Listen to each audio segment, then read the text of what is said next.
Thank you for joining me, Glenora Shipura, on NMH at 1, where we highlight the news making waves in Namibia and beyond, ranging from current affairs, community stories, sports, and economic news. Coming up in this broadcast, Redforce sues Walvis Bay over political contract termination. Traditional authorities call for industry, and police under pressure to arrest father of dumped baby. Do stick around for these stories and more on NMH at 1.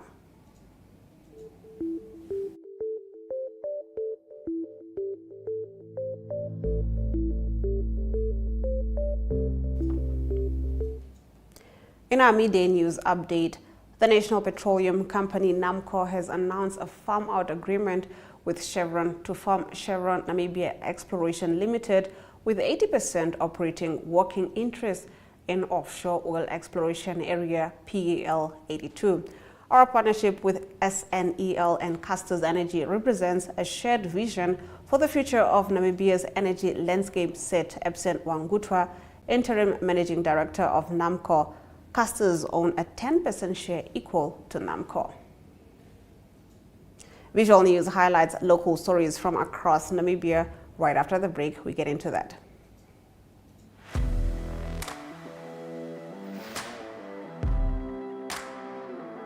Hello and welcome to today's Sports Rep Show. I am your host, Jesse Jackson Kauraifa.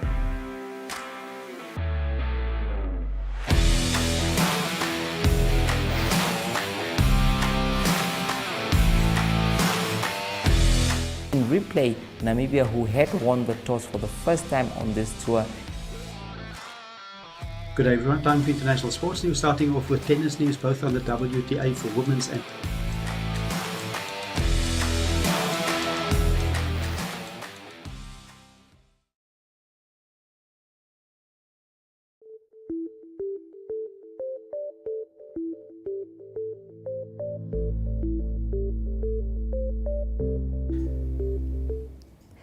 Getting into our visual news, Jacomia Kahuikwa and Ramona, who was representatives of the Woody's Creations, talk about the uptake of orders from Germany for their products.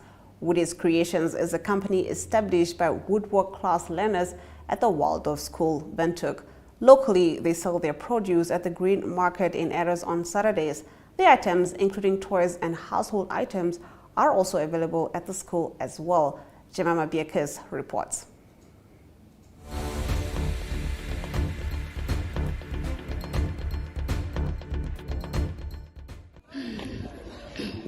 My name is Jacomia Kahuikwa, and I'm in the 10th grade at Walvis School, Windhoek. I'm a member of the learners company, or let me say sort of the leader of the learners company. And we have about 12 to 13 members this year in the learners company. And we still make the same products. We make spoons, we make wooden spoons, different sizes for different purposes, as well as different brushes for different purposes and different sizes. And this year we got a lot of orders, and some of them, or one of the most important orders we got this year, are the toys from Germany. And Ramona is currently responsible or in charge for the products that have to be exported to Germany. Hello, my name is Ramona Lee and Christelle Redforce, and I'm in grade 10 at Walvis School, Windhoek. And this year we got a lot of orders from Germany, and one of our biggest orders were the strict measles for kids that are academically good, and also, so this is the biggest orders we got so far. So we have to make them so the kids can have like this mindset of relaxing when they're strict measling. So this is what we got so far is the biggest order. And the boards also, cutting boards, because they felt like we should add more African animals on it, and they wanted that because they're gonna represent Namibia. So that's what we got so far.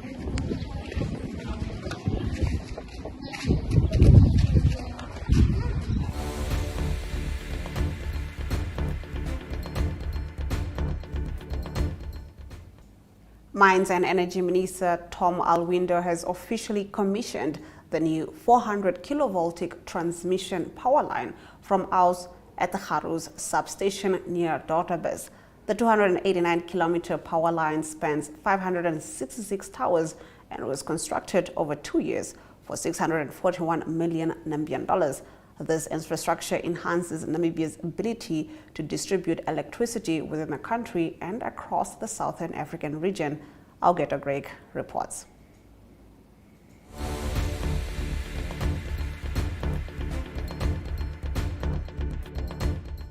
To say that it's one thing to have electricity available to us. It's one thing to have the grid, like we're actually stabilizing this. But it's another whether the electricity that we are producing, that we are making available, whether that electricity is affordable. If it's not affordable, whether at the household level, whether at industry level, again, we are going to struggle to industrialize.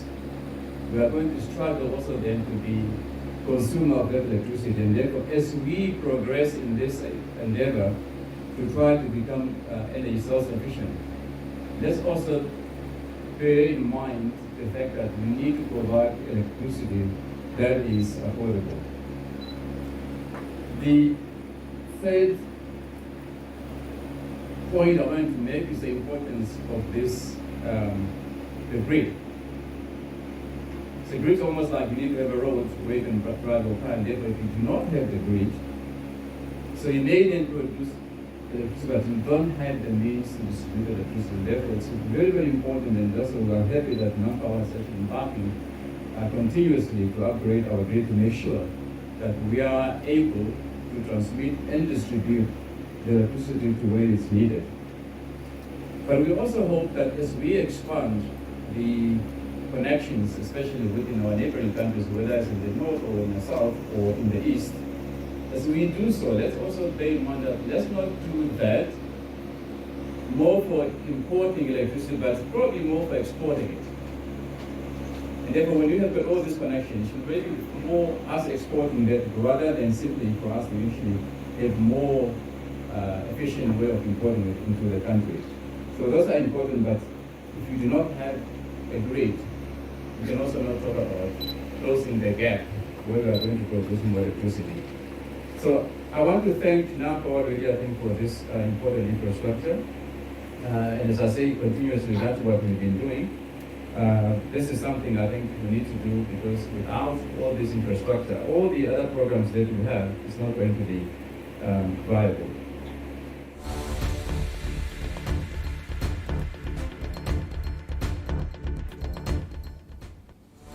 That concludes our visual news segment. After the break, the Namibian Sun leads us into the newspaper review segment. Hi Sonia. Hi Tufeni. What are you reading? I'm reading about the Child Care and Protection Act. In this pamphlet I got from school. What's that? It is Namibia's main law for the children and the issues affecting them. The act classifies here that a child is anyone under the age of 18 years. Check out some of the rights meant to protect you. For more information, contact the Children's Advocate. For more information, contact the Children's Advocate Namibia in the Office of the Ombudsman on 061 20 73 111. Send us an SMS on 20401. SMS costs 40 cents. You can also send us a message via our Facebook page. Remember, the services of the Children's Advocate are free of charge.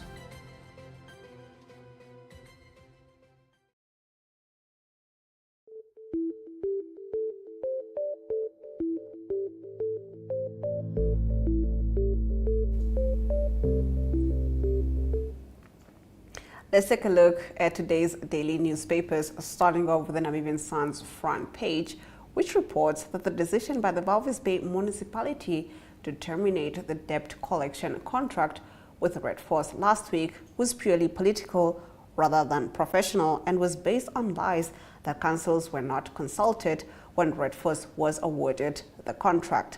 The letter said in an urgent court application filed on Saturday The motion to remove Redforce was tabled by SWAPO councillors for the Walvis Council, Ephraim Shozi, at a special council meeting held last Tuesday evening.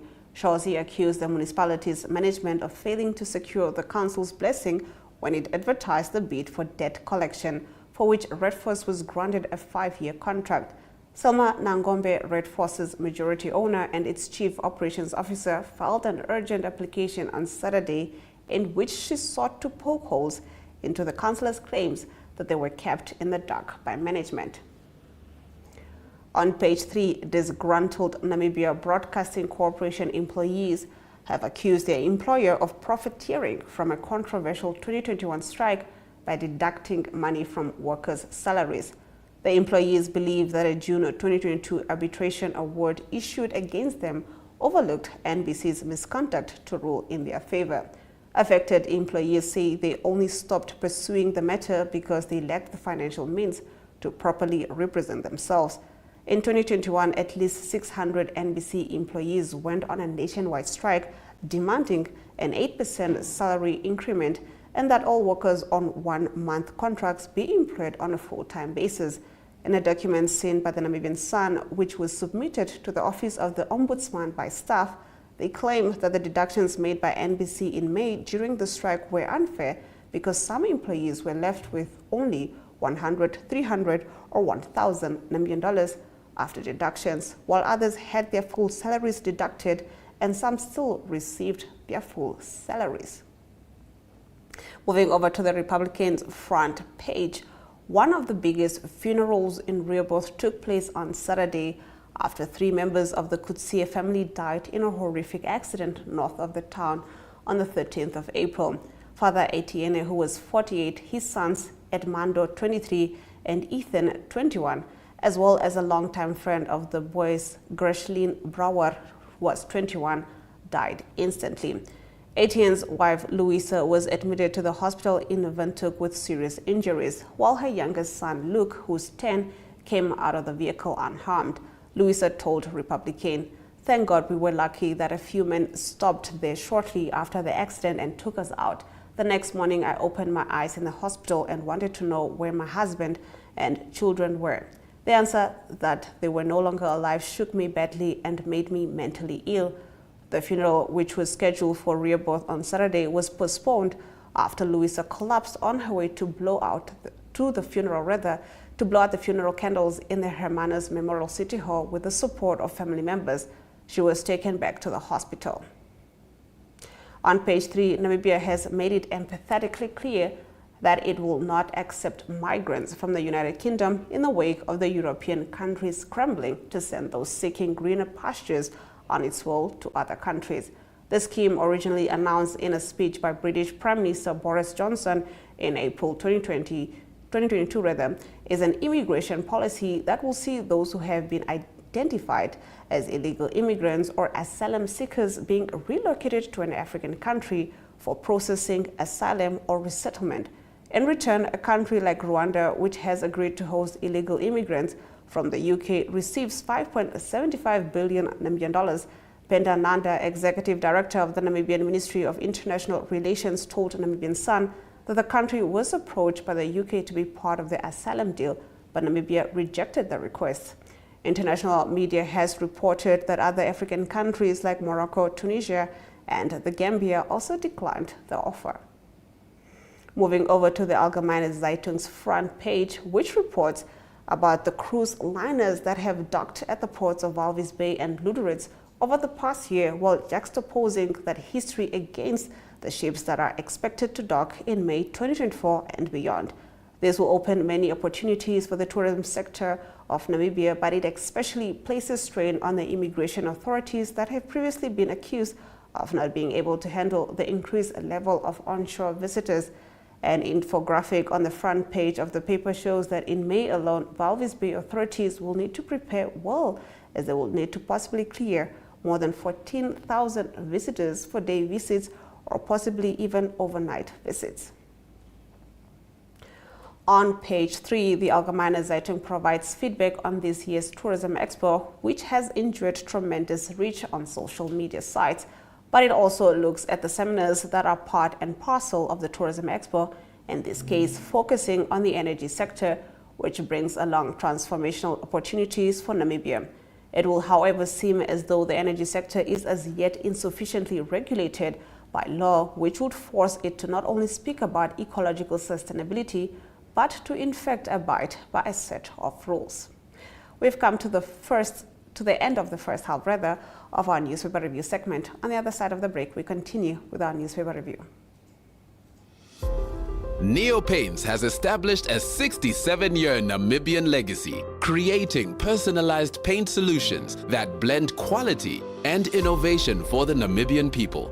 We pride ourselves in being a 100% Namibian-owned company, investing in our country and our people by employing and empowering true Namibians. With every brushstroke, Neo Paints commits to our quality guarantee and always delivering a coat of excellence.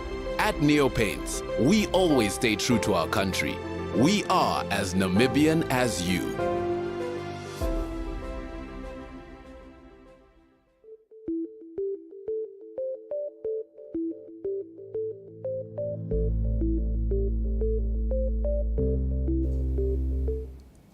Starting us off in the second half of our newspaper report, the Namibian reports that Erongo Police spokesperson Chief Inspector Eleni Shapumba says the police are facing pressure from the community to arrest the father of the baby girl abandoned in the dunes following her mother's arrest at Walvis Bay on Saturday.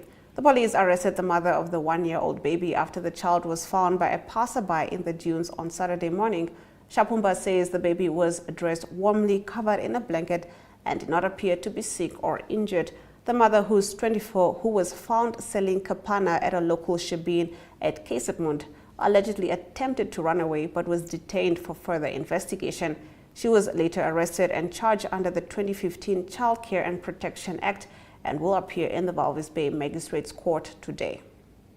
On page 3, an Omaheke resident accused of raping and murdering a woman in August 2020 before dumping her body in a drain says he was coached by police officers to confess his guilt after his arrest. Testifying in the Windhoek High Court last week, Abel Mukalabato, who is 28, told Judge Naomi Shibute that police officers instructed him what to say before he made a confession to a magistrate at Walvis and admitted guilt during a court appearance and pointed out sins connected to his alleged crimes to the police. Mukalabato is standing on trial on 3 counts of rape and charges of murder, kidnapping, and defeating or obstructing the course of justice. The New Era's late story reports that Haikua Traditional Authority Huab Johannes Isaac says, considering that most of the upcoming energy provision projects will be based in Karas region, its residents should be the first to benefit from this new industry in the form of jobs, housing, training, and health facilities.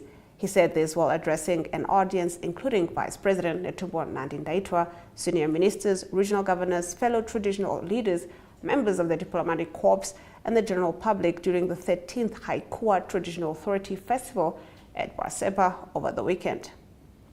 On page 3, tough times are predicted for electricity consumers as Namibians need to prepare to face an expected double-digit electricity hike. This will leave consumers no choice but to fork out more of their hard-earned dollars just to keep the lights on as demand begins its annual uptick towards the chilly winter months. We anticipate a double-digit increase next year in electricity tariffs for the coming years, driven by Namibia Power Corporation under recoveries that have built up over the previous periods, said Robert Kahimithe, Chief Executive Officer of the Electricity Control Board. He was speaking last week during a media briefing in response to NamPower's bulk tariff application for the 1st of July 2024 to end June 2025 financial period. Kahimithe stated that the ECB resolved to adjust the NamPower bulk tariff to 8%. The Market Watch reports that oil companies are flocking to Namibia, excited by the country's plans to open up a major new frontier basin, with recent offshore finds ranking among the largest. This country, Namibia, which has yet to produce any oil or gas, has become an exploration hotspot after offshore discoveries by Total Energies and Shell, and wants to accelerate the milestone of the country's first output. The Southern African country is planning for its first oil production from Total Energy's giant Venus field in 2029 to 2030, its Petroleum Commissioner Megishino said. Now, after this short break, we'll be back with economic news. Welcome to My.NA Cars, your ultimate destination for everything automotive. I am your host, Diana Master. Teamwork makes the dream work, right? Discover the latest models, innovative technologies, and expert insights from our passionate hosts. Learn essential maintenance tips and get exclusive behind-the-scenes access to the automotive industry. Don't miss My.NA Cars on NTV every Thursday at 2100 hours. Tune in and ignite your passion for automobiles.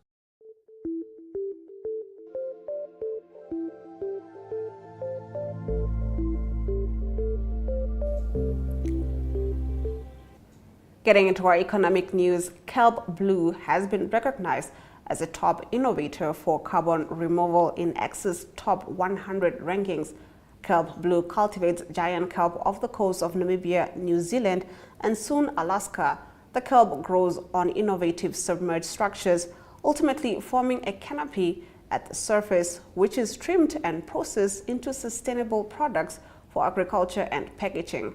Kelp Blue is now poised to develop the world's first large-scale kelp farm off the coast of Namibia near Lüderitz, with the project having already created 45 permanent direct jobs in the town and 2 additional roles in Windhoek. The Top 100 is a collection of leading innovators from 25 countries, representing all carbon dioxide removal pathways. Let's take a look at our financial indicators.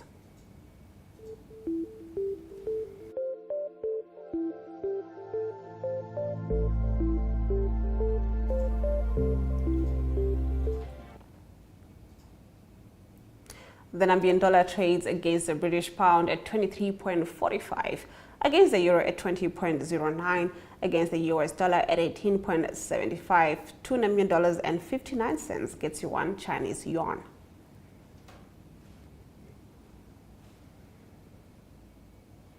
On the Namibia Stock Exchange, Namibian Breweries Limited went up at 0.03%, while First Rent Namibia Limited went down at 0.50%.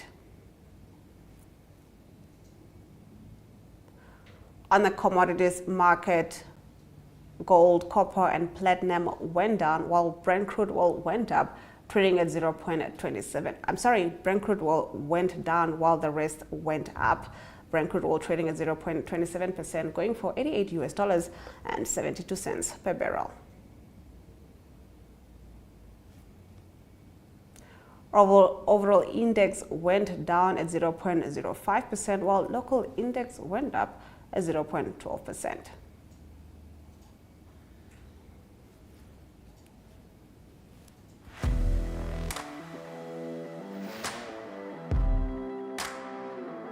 Hello and welcome to today's Sports Rep Show. I am your host, Jesse Jackson Kauraika.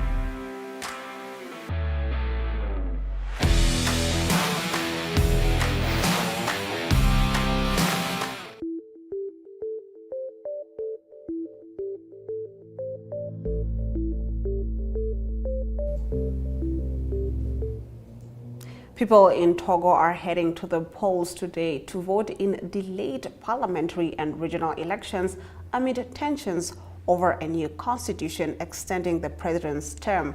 Opposition parties argue that the reform passed by lawmakers last week is a ruse to keep President Faure Gnassingbé already in his 4th term in power. The change allows him to remain president until 2031. Critics say after which he could be appointed to the new position of President of the Council of Ministers, in effect Prime Minister, continuing his family's 57-year rule. The polls were initially set for the 20th of April but were postponed by Gnassingbé to allow for consultations. Some critics have voiced skepticism about the credibility of the election after the authorities temporarily stopped election accreditation for the foreign press. AFP news agency reported. The Conference of Togolese Catholic Bishops, which criticized the reform, was also blocked from deploying election observers, AFP added. After this short break, we'll be getting into our international news.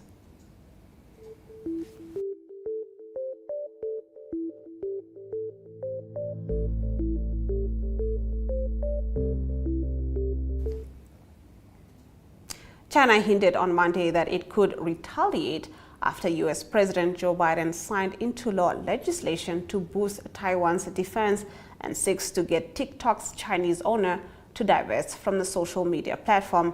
Biden signed the legislation on a military aid package on Wednesday, with most of the money going to Ukraine to help it fend off Russia's invasion and to Israel. He also signed a separate bill tied to the aid legislation that bans TikTok in the United States off its Chinese owner. ByteDance rather fails to divest the app over the next 9 months to a year.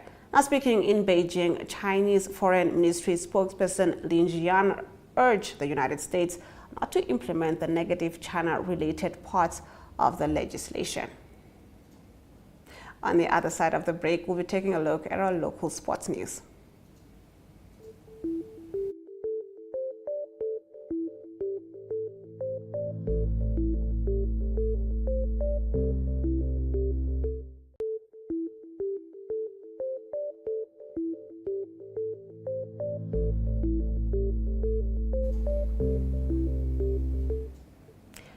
Starting us off in our local sports news, the tribute to Dr. Hage Gottfried Geingob Boxing Bonanza hosted by MTC Nestor Sunshine Tobias Promotions took place at Ramatex on Saturday evening. Philippus Energy Tumbua showed resilience and the big engine he is known for as he successfully defended his WBO International Super Bantamweight title against China Dekang Wang. A star-studded F&B Wanderers delivered a dominant result of rare frequency in the 69th annual derby against rival Strasbourg United, played at the latter's Gemsburg Park field in Olympia on Saturday. Hooker Obed Norchi scored 3 tries as the White Stallions turned the tables on United following their last meeting, in which the Philistines edged them 30-29 in the 2023 Namibia Rugby Union Premier League final. 3 national records in the women's triple jump and hammer throw and men's shot put were highlights of athletics Namibia's national senior track and field championship in Windhoek last weekend. Let's take a look at our international sports news.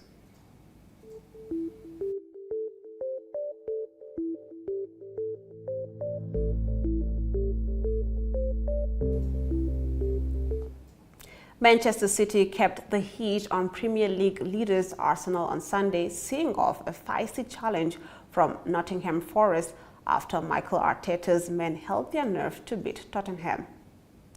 If Harry Kane is to win the Champions League with Bayern Munich and claim a first career trophy, he will have to get past Real Madrid and England teammate Jude Bellingham. Tuesday's semi-final first leg in the Bavarian capital pits the 2 England superstars against each other, less than 2 months out from Euro 2024 kick-off in the same venue. Reigning MotoGP champion Francesco Bagnaia won his 3rd straight Spanish Grand Prix on Sunday to make up ground on George Martin in the World Championship standings after the Pramac Racing rider crashed out of the race while leading forward. And with that, we've come to the end of the broadcast. Thank you for joining me on NMH at 1 this Monday morning. From me, Glenora Shipura. Until next time.